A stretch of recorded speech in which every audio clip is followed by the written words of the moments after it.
नमस्कार, मैं हूं मोनिका जायसवाल और आप देख रहे हैं उत्तराखंड विशेष। उत्तराखंड के सीएम पुष्कर सिंह धामी हरिद्वार पहुंचे। उन्होंने रोशनाबाद स्थित वंदना कटारिया स्पोर्ट्स स्टेडियम का नाम बदलने को लेकर अपनी प्रतिक्रिया दी। उन्होंने कहा, वंदना कटारिया स्पोर्ट्स स्टेडियम का नाम नहीं बदला जा रहा, स्टेडियम के नाम पर केवल भ्रम फैलाया जा रहा है। वंदना कटारिया और मनोज सरकार जैसे खिलाड़ी प्रतिभावान युवा हैं और इन्होंने बहुत अच्छा काम किया है, इसलिए उनका नाम राज्य के अंदर लिया जाना चाहिए। ऐसे खिलाड़ियों के लिए युवाओं और राज्य के लोगों में हमेशा प्रेरणा बनी रहनी चाहिए।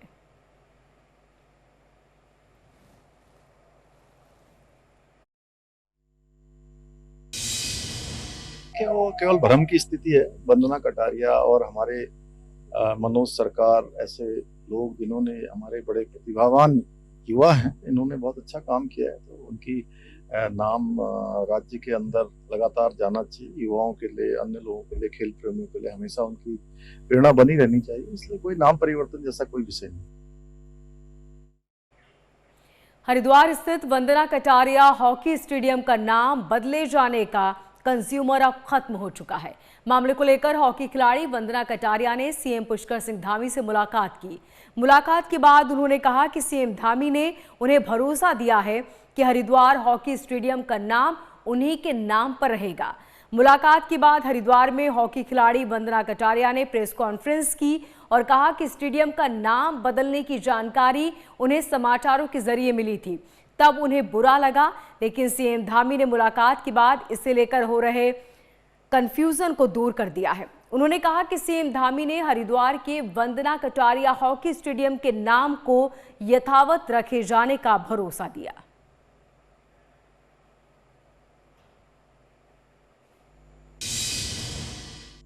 मेरी यही बात हुई थी कि जो स्टेडियम का नाम था, क्योंकि एक प्लेयर को ये सम्मान सर ने दिया था, बहुत मतलब अच्छे से उन्होंने घर पे आए थे ओलंपिक के टाइम पे, जो 2021 पे टोक्यो ओलंपिक हुआ था, उसके बाद वो घर पे आए थे, उन्होंने बहुत सम्मान दिया था। तो मुझे भी सुन के अच्छा नहीं लगा और मेरे को मतलब प्रेस वालों के द्वारा ये पता चला कि स्टेडियम का नाम चेंज हो रहा है, लेकिन यहाँ पे जो लोग खड़े हुए और सबने मतलब इतना सपोर्ट किया, मैं एक प्लेयर की भावना से ये बात बोलूंगी। और सर हमेशा जो हमारे सीएम सर है पुष्कर सिंह धामी सर है, मुझे लगा नहीं था कि मतलब वो कभी इतना किसी प्लेयर के लिए करें, क्योंकि वो प्लेयरों को हमेशा सपोर्ट करते हैं, हमेशा खड़ा करते हैं, हर प्लेयर की भावनाओं को समझते हैं, क्योंकि वो खुद एक प्लेयर है।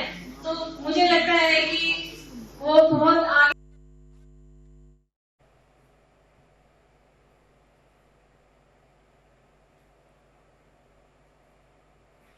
और ज्यादा जानकारी के साथ हमारे संवाददाता विकास कुमार हमारे साथ जुड़ चुके हैं। विकास, सबसे पहले बताएं कि इस पूरे मामले को लेकर राजनीति होनी अब तय लग रही है, क्योंकि एक तरफ जहां पर वंदना कह रही है कि उन्हें भरोसा मिला है, जबकि सीएम ने इस खबर का खंडन किया। बिल्कुल, देखिए हरिद्वार के स्थित रोशनाबाद वंदना कटारिया स्पोर्ट स्टेडियम को लेकर काफी समय से जो है यहाँ पर गर्मा गर्मा यहाँ पर चल रही थी, क्योंकि कई दिनों से यहाँ पर धरना चल रहा था। लेकिन अब वंदना कटारिया ने भी प्रेस कॉन्फ्रेंस कर साफ तौर पे ये कह दिया कि अब उनको जो है नाम नहीं बदलने को लेकर आश्वासन दिया गया है। तो ऐसा में जो है मुख्यमंत्री से भी जो है वंदना यहाँ पर मुलाकात हुई है। अगर मैं आपको इससे पहले की बात बताऊं तो वंदना कटारिया हरिद्वार की रहने वाली है, जिन्होंने अगर हम बात करें तो पूर्व भारत की कप्तान हॉकी खिलाड़ी रही है, जिन्होंने कई बड़े कीर्तिमान यहाँ पर रचा है। तो ऐसे में जो है पूरे क्षेत्र, अगर हम हरिद्वार की बात करें तो हरिद्वार वासियों में काफी गुस्सा यहाँ पर साफ तौर पर पिछले 5 दिन से देखने को मिला, क्योंकि जिस तरह से धरने प्रदर्शन लगातार चले, तो कहीं ना कहीं क्षेत्र में एक जो लोगों में गुस्सा था वो साफ तौर पर यहाँ पर दिखाई दे रहा था। हालांकि जो आसपास के लोग हैं उनका गुस्सा साफ तौर पर यहाँ पर दिखाया, क्योंकि कई राजनीतिक दलों ने यहाँ पर जो है धरने भी दिए ताकि स्टेडियम को लेकर नाम नहीं बदला जाए। तो ऐसे में जो है मुख्यमंत्री से जिस वक्त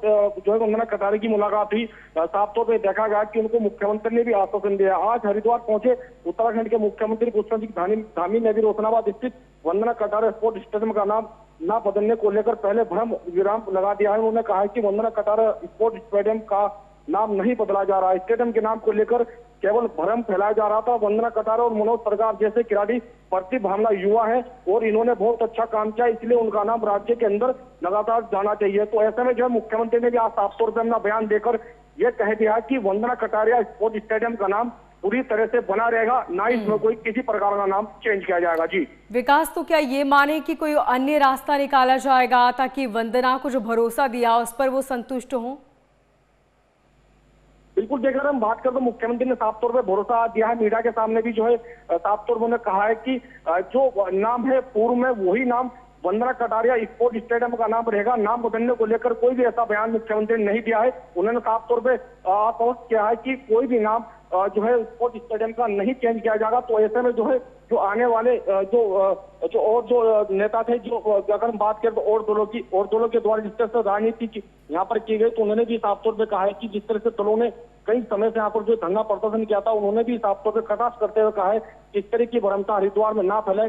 जो पूर्व में नाम था वंदना कटारिया स्पोर्ट स्टेडियम का नाम वही वहां पर बना रहेगा। जी ठीक विकास, बहुत शुक्रिया तमाम जानकारी के लिए।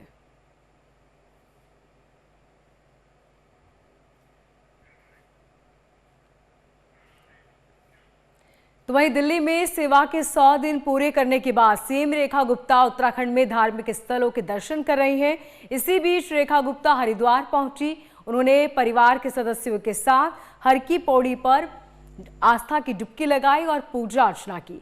हरिद्वार के साथ साथ सीएम रेखा गुप्ता उत्तराखंड स्थित कई अन्य धार्मिक स्थलों में भी पहुंची, जहां उन्होंने पूजन और दर्शन किए।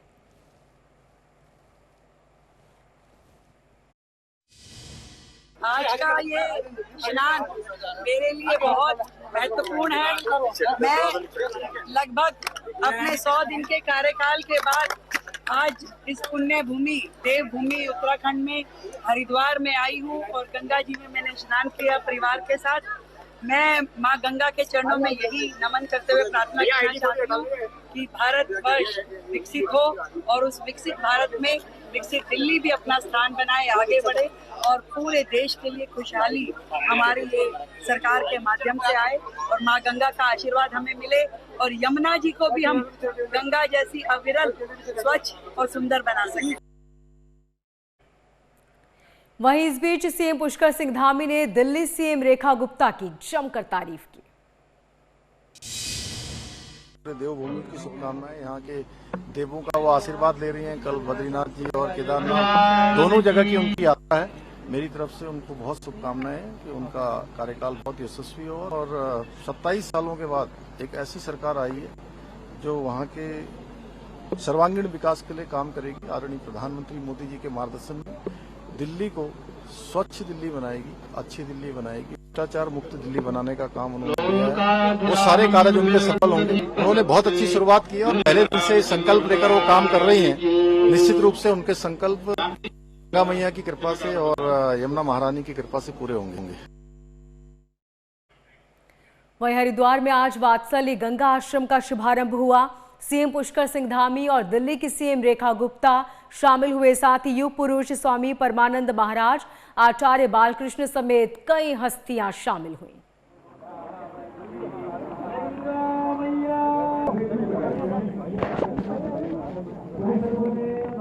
ये तस्वीरें आप देख रहे हैं, वात्सल्य गंगा आश्रम का शुभारंभ किया गया और इस अवसर पर उत्तराखंड सीएम पुष्कर सिंह धामी शामिल हुए।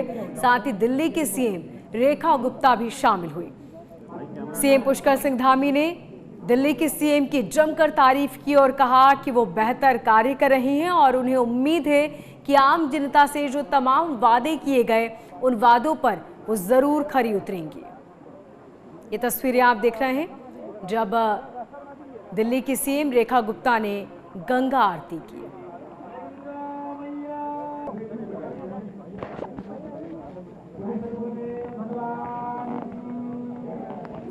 हरिद्वार समेत कई धार्मिक स्थल पहुंची सीएम रेखा गुप्ता। उन्होंने पूजा अर्चना की, साथ ही देश और प्रदेश की खुशहाली की कामना की गई।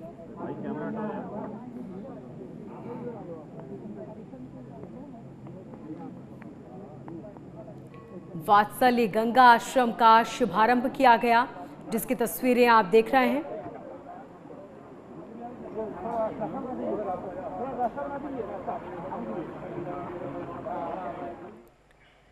तो वही उत्तराखंड में 2027 के विधानसभा चुनाव को लेकर कांग्रेस ने अपनी कमर कस ली है। पूर्व सीएम हरीश रावत पिछले 2 विधानसभा चुनाव में मिली हार के बाद लोगों के बीच पहुंच रहे हैं। हरीश रावत इन दिनों न्याय यात्रा पर निकले हुए हैं। पूर्व मुख्यमंत्री अपनी इस यात्रा के बीच बीजेपी सरकार की पोल खोल रहे हैं।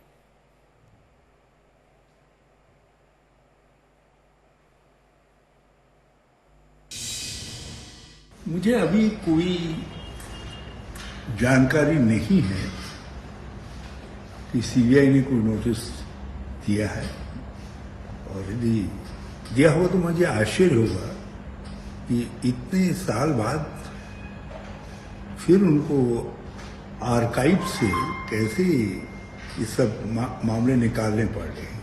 क्या इसके प्रति मकसद है? हो सकता है विधानसभा चुनाव आ रहे हैं, इधर देखा हो कि मेरी गतिशीलता कुछ बढ़ गई है।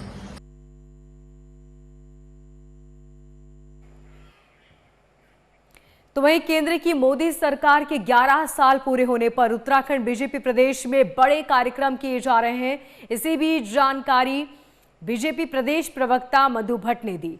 उन्होंने कहा कि पीएम मोदी के 11 साल बेमिसाल के तहत कार्यक्रम का आयोजन किया जाएगा। प्रदेश में जगह जगह केंद्र सरकार की उपलब्धियों को लेकर बात की जाएगी, संगोष्ठी का आयोजन किया जाएगा और बीजेपी कार्यकर्ता केंद्र सरकार की उपलब्धियों को जन जन तक पहुंचाने का काम करेंगे।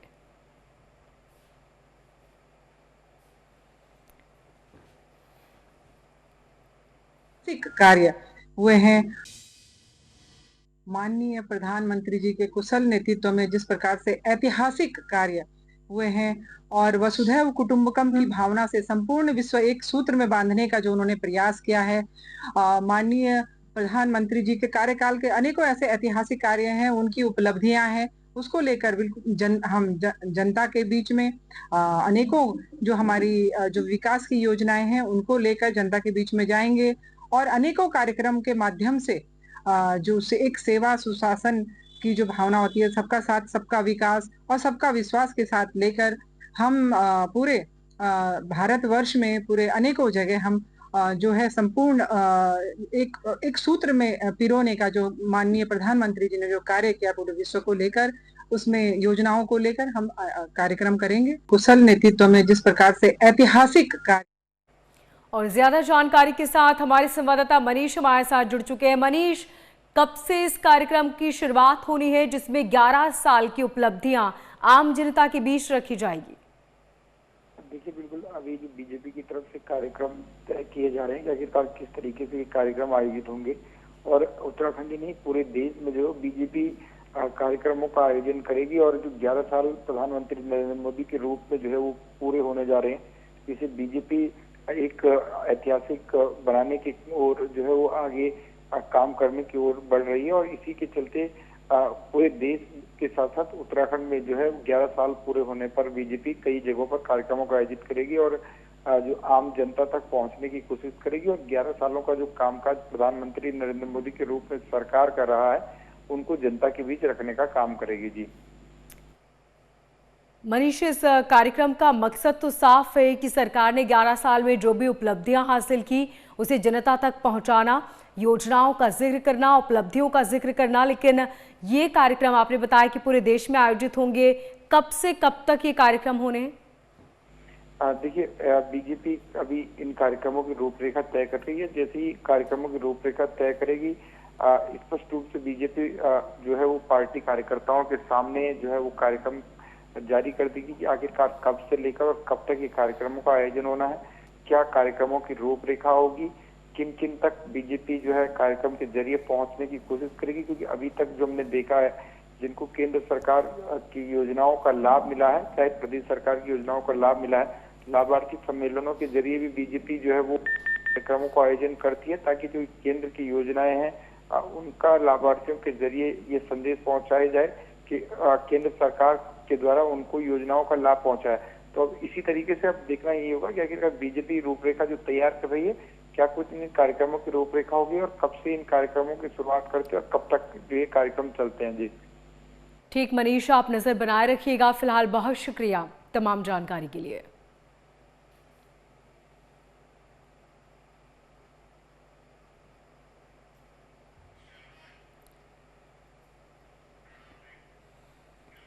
हल्द्वानी के रामलीला मैदान में आज कांग्रेस जय हिंद रैली आयोजित करने वाली है। इस रैली में पार्टी के वरिष्ठ नेता और कार्यकर्ता शामिल होंगे, जो आगामी विधानसभा चुनाव के लिए पार्टी की तैयारियों को लेकर बातचीत करेंगे। इस रैली के आयोजन को देखते हुए हल्द्वानी शहर में यातायात व्यवस्था में बदलाव किए गए। पुलिस ने रैली स्थल के आसपास सड़कों पर ट्रैफिक को डायवर्ट किया है और लगभग 5 से 7 हजार लोगों की शामिल होने का दावा किया गया। हालांकि रैली स्थल पर गाड़ियों की पार्किंग की व्यवस्था भी की गई है।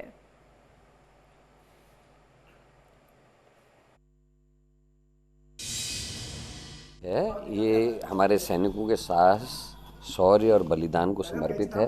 हम सैनिकों को इसमें धन्यवाद देंगे कि उन्होंने सैक्रिफाइस किया, देश के लिए काम किया। दूसरी तरफ हमारी जो नीति निर्धारक होने चाहिए, जिनको इसकी जिम्मेदारी लेनी चाहिए, वो अपनी जिम्मेदारी से आगे रहें। आज सेना के शीर्ष जो लीडर्स हैं, उनको प्रोटोकॉल तोड़ना पड़ रहा है। आपने देखा होगा एयरफोर्स के सबसे जो बड़े हमारे अधिकारी हैं, उन्होंने कल बयान दिया है राफेल जो है खाली पतंग उड़ाने के काम आ रहे हैं। आपने नींबू लगाया, पूरे मीडिया प्रेस में सब वही दिखाया, लेकिन आपको कोड नहीं मिला। आप जब उसमें वेपन लोड नहीं कर सकते हैं, आप उसको लड़ाई में इस्तेमाल नहीं कर सकते, तो फिर क्यों ऐसा सौदा किया गया? ये एक गंभीर विषय अभी नया उठा है। कैलाश मानसरोवर यात्रा के लिए उत्तराखंड में तैयारियां लगभग पूरी हो चुकी है। ऐसे में सीएम धामी भी तैयारियों को लेकर लगातार अधिकारियों के संपर्क में है। इस बीच मुख्यमंत्री पुष्कर सिंह धामी ने कहा, कैलाश मानसरोवर यात्रा पहली बार सड़क मार्ग से होगी और इसके लिए सभी तैयारियां पूरी हो चुकी है।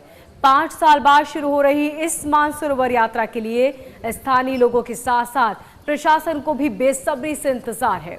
सीएम ने कहा कि आदि कैलाश की यात्रा भी शुरू हो चुकी है। ऐसे में जो श्रद्धालु उत्तराखंड आएंगे, वो कैलाश मानसरोवर के साथ आदि कैलाश यात्रा में शामिल हो पाएंगे। सीएम ने कहा कि यात्रा को लेकर प्रशासन पूरी तरह मुस्तैद है। श्रद्धालुओं को किसी भी तरह की कोई परेशानी न हो, इसके लिए विशेष इंतजाम किए गए हैं।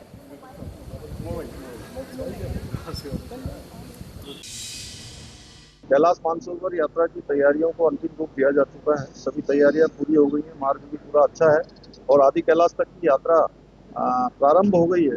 अनेक देश दुनिया के लोग आ रहे हैं और कैलाश मानसरोवर यात्रा भी प्रारंभ हो गई। तो निश्चित रूप से हमारे लिए एक अच्छा अवसर है कि विगत कई वर्षों के बाद ये यात्रा प्रारंभ हो रही है और राज्य की सीमा के अंदर हमने सभी तैयारियां पूरी कर ली। हम सबका स्वागत करते हैं। ऑपरेशन सिंदूर की सफलता के बाद जहां बीजेपी तिरंगा यात्रा के जरिए देश की सेना का मनोबल बढ़ा रही है, तो वहीं दूसरी तरफ कांग्रेस भी जय हिंद यात्रा निकाल रही है।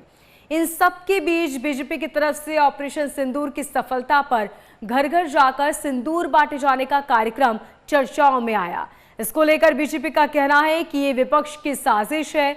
बीजेपी महिला मोर्चा के राष्ट्रीय सचिव दीप्ति रावत ने कहा कि बीजेपी का कोई ऐसा कार्यक्रम नहीं था जिसमें घर घर जाकर सिंदूर बांटने का कार्यक्रम तय किया गया हो।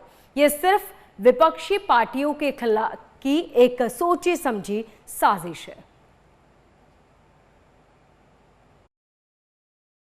भारतीय जनता पार्टी ने एक सक्सेसफुल सिंदूर ऑपरेशन जो हमने किया, उसके लिए सिंदूर यात्राएं निकाली, हर जगह निकाली गई और देश भर में इनको निकाला। और सिंदूर यात्रा में सभी ने हमारे सैनिकों को बल दिया, उनके लिए जो नारे लगाए, उनके लिए उनकी और लंबी आयु के लिए कामना की। इस तरह के जो कार्यक्रम थे वो भारतीय जनता पार्टी ने करे और घर घर सिंदूर बांटने का कोई भी कार्यक्रम भारतीय जनता पार्टी द्वारा नहीं किया गया। ये पूरी तरह से निराधार है, फेक न्यूज है और ये केवल मतलब जिसको कहते हैं खिसियानी बिल्ली खंबा नोचे, ये विपक्ष और ममता बनर्जी इनकी एक अपनी ही मनगढ़ंत कहानी है जिसको ये बीजेपी पर उन पर थोपने की कोशिश कर रहे हैं। महिला सशक्तिकरण एवं बाल विकास मंत्री रेखा आर्या ने मुख्यमंत्री वात्सल्य योजना के तहत लाभार्थियों को 3 करोड़ 23 लाख रुपए से ज्यादा की धनराशि जारी की। कैंप कार्यालय पर धनराशि लाभार्थियों के खातों में डीबीटी करने के बाद कैबिनेट मंत्री रेखा आर्या ने कहा कि इस योजना में प्रदेश सरकार 2020 से ही कोरोना महामारी के समय अभिभावकों को खो देने वाले बेसहारा बच्चों को प्रतिमाह 3,000 की सहायता राशि दे रही है। इस योजना के तहत मार्च 2025 तक की सहायता राशि पहले ही जारी कर दी गई। कैबिनेट मंत्री रेखा आर्या ने कहा कि अप्रैल में 5,415 लाभार्थियों को कुल 1,62,45,000 रुपए जारी किए गए हैं, जबकि मई महीने के लिए कुल 5,358 लाभार्थियों के 1,60,74,000 रुपए की धनराशि जारी की गई है। जब कोविड काल चला था तो उस कोविड कालखंड में हमारे ऐसे बच्चे जो कि जिनके अभिभावक नहीं रहे या जिनके अभिभावकों में से एक सदस्य रहा या जिनके परिवार में कमाऊ सदस्य नहीं रहा, तो ऐसी परिस्थिति में उन बच्चों को वात्सल्य योजना के साथ में हम लोगों ने जोड़ा था। निश्चित रूप से इस वात्सल्य योजना के माध्यम से ऐसे ही हमारे वंचित बच्चे जिनके अभिभावक नहीं रहे हैं, उनको सरकार की ओर से, माननीय मुख्यमंत्री धामी जी की ओर से, जो कि उनके मामा की भूमिका निभाते हैं और मैं स्वयं उनकी बुआ की भूमिका निभाती हूँ, हम लोगों ने वात्सल्य में कवर बच्चों को 3,000 रुपये प्रतिमाह दिए जाने का व्यवस्था बनाई थी। आज उसी क्रम में आगे बढ़ते बढ़ते यानी कि 2020 से लगातार ये व्यवस्था चली आ रही है और आज बढ़ते बढ़ते जो है ये व्यवस्था का आज हम लोगों ने या मुझे आज ये अवसर मिला कि कोविड का जो हमारा बच्चों का प्रति बच्चा 3,000 रुपये हम लोग मासिक देते हैं। आज 2 माह का यानी कि अप्रैल और मई माह का धनराशि आज उनके खातों में डीबीटी कर दी है। निश्चित रूप से हमारे ये बच्चे इस धनराशि को प्राप्त करते हुए, चाहे वो शैक्षिक हो या अपने ज़रूरत के स्तर पर उनको जो आवश्यकता पड़ती हो उसकी आपूर्ति कर पाते हैं। आज पूरे प्रदेश भर के हमारे 5,358 बच्चे आज वात्सल्य योजना का डीबीटी के माध्यम से लाभान्वित हुए। कृषि मंत्री गणेश जोशी ने 3 दिवसीय टिहरी और उत्तरकाशी जनपद के भ्रमण के बीच नौगांव स्थित पीडब्ल्यूडी रेस्ट हाउस में किसानों से मुलाकात की। इस बीच कृषि मंत्री ने किसानों के साथ बातचीत की और उनकी समस्याओं को सुना। कृषि मंत्री ने वहां मौजूद अधिकारियों को निर्देश दिए कि वे किसानों से संवाद स्थापित कर उनकी समस्याओं का जल्द समाधान सुनिश्चित करें। कृषि मंत्री ने किसानों से कहा कि सरकार किसानों के हित में लगातार काम कर रही है और केंद्र सरकार द्वारा शुरू किए गए विकास कृषि संकल्प अभियान में किसानों की भागीदारी बहुत जरूरी है।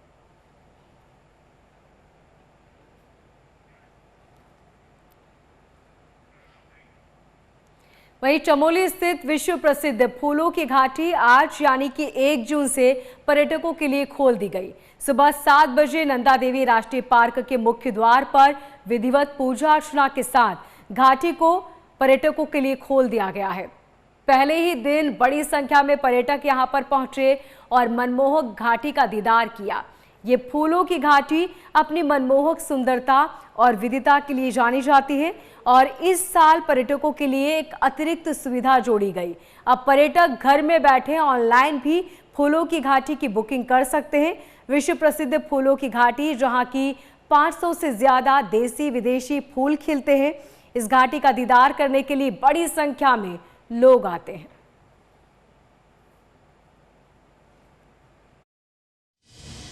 इस बार valley of flowers the world heritage site है। वैली ऑफ फ्लावर्स आज पर्यटकों के लिए खुला है और इस बार हम यात्रियों को बेहतर व्यवस्था देने के लिए ऑनलाइन और ऑफलाइन सिस्टम हम चालू किया है और जगह जगह में हम जो रास्ता का परमिट चाहिए था वो भी हम कर दिया है और आगे आने वाले दिन में भी प्रक्रिया चालू रहेगा ताकि पर्यटकों को कोई समस्या न हो।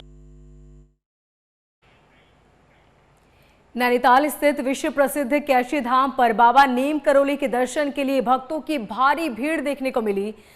चारों तरफ बाबा के जयकारे गूंज उठे। धाम के प्रमुख द्वार से लेकर बाबा के मंदिर तक भक्तों की भारी भीड़ नजर आई। पर्यटकों की भारी भीड़ को देखते हुए सड़क पर लंबा जाम लग गया। 18 किलोमीटर दूर शिप्रा नदी के तट पर कैची धाम में ये स्थित है, जहां एक छोटा सा मंदिर बनाया गया था। इस मंदिर को आध्यात्म का गढ़ माना जाता है। यहाँ लाखों की संख्या में भक्त पहुंचते हैं और बाबा का आशीर्वाद लेते हैं।